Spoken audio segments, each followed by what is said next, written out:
Trinity of Sin, Pandora, number 8, written by Ray Fawkes, art by Francis Portella. So last issue, I believe, was Constantine, where everything went to hell from Constantine's perspective. But this issue takes place in the before and after that, so honestly, you could skip the whole Constantine issue. Anyway, we pick up in Nanda Parbat. Pandora's walking us through like, yeah, we're inside this place and we're here to wipe out Blight. And she's like, wait, no, we did that. That was a different thing. We're here to rescue the Justice League Dark. No, wait, hold on. Constantine's just here for Zatanna.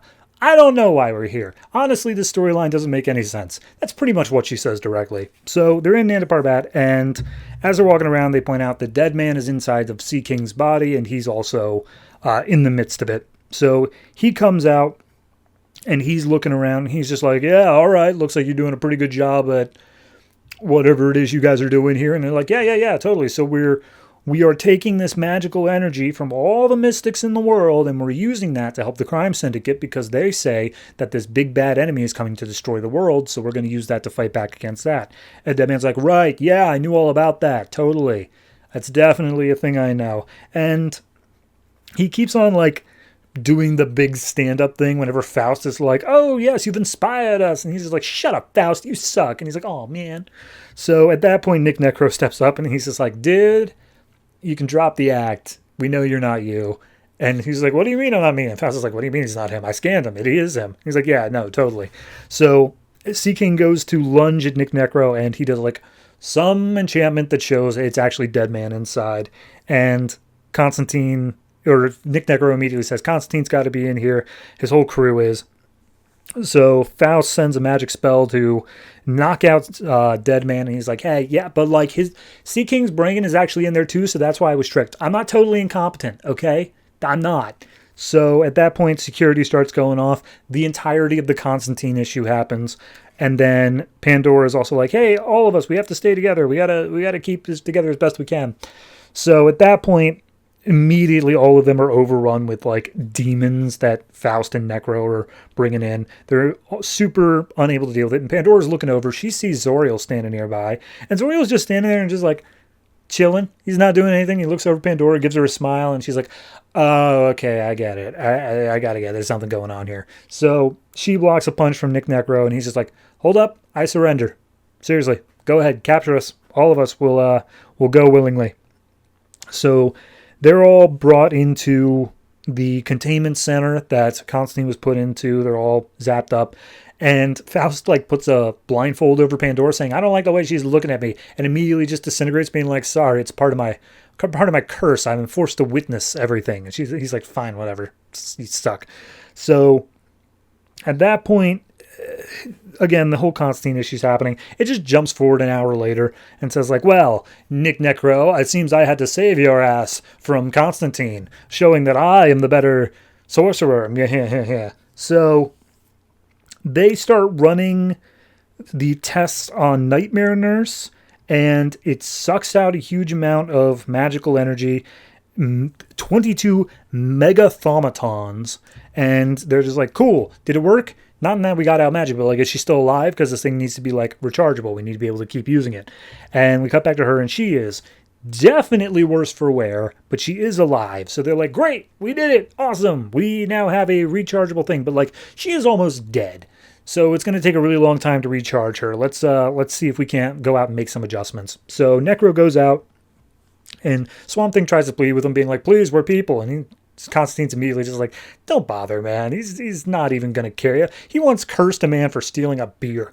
Like, he's the worst. So at that point, Pandora just starts like calling him out. He's just like, she's like, hey, you know, I'm immortal, you know that, but I also I'm able to see like a bunch of stuff, and I can see that you were like once a good person, but you always wanted to fit in. And like, remember that time there was a junkyard dog and all your friends started throwing rocks at it? You didn't want to throw rocks at it, but still you picked up a rock. And Nick Necro's like, okay, well, you know what? I'm testing on you now because you just brought up a very bad thing for me. So yeah, I'm running my tests on you.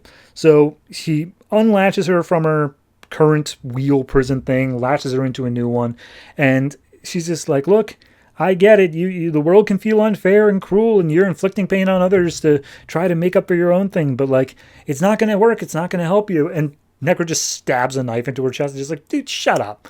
I don't want to hear this. So he actually claims that they're the good guys because of that big enemy coming to destroy the world. He's like, yeah, no, we're going to stop that. We're going to save the world, even if it is under crime syndicate control. So yeah, screw you, Pandora. So anyway, they set up the thing, and then all of a sudden, Pandora's power starts overflowing, and she turns into her Super Saiyan form with her gold costume and whatever that she had before, and she just immediately breaks out of her restraints.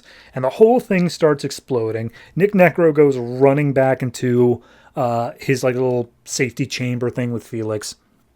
And then Pandora teleports out. Her Phantom Stranger, and I believe her name was Cassandra, one of the random civilians that was captured like 7 issues ago. So at that point, Felix is like, this whole place is going to blow, and it's all because of you, because you're stupid, and you can't dispel whatever magic she's got going on. You suck, Nick Necro. And we cut to the South Pacific, where Pandora teleported the 3 of them to. And she's like, I did it. I used my power and I got us all free and I teleported us all to safety. Wait, where's everyone else? And Phantom Stranger's like, they probably had some anti-teleportation spells and you were probably too far away for your power to like affect them. And she's like, oh crap, that place is going to blow up. We got to get back in there now.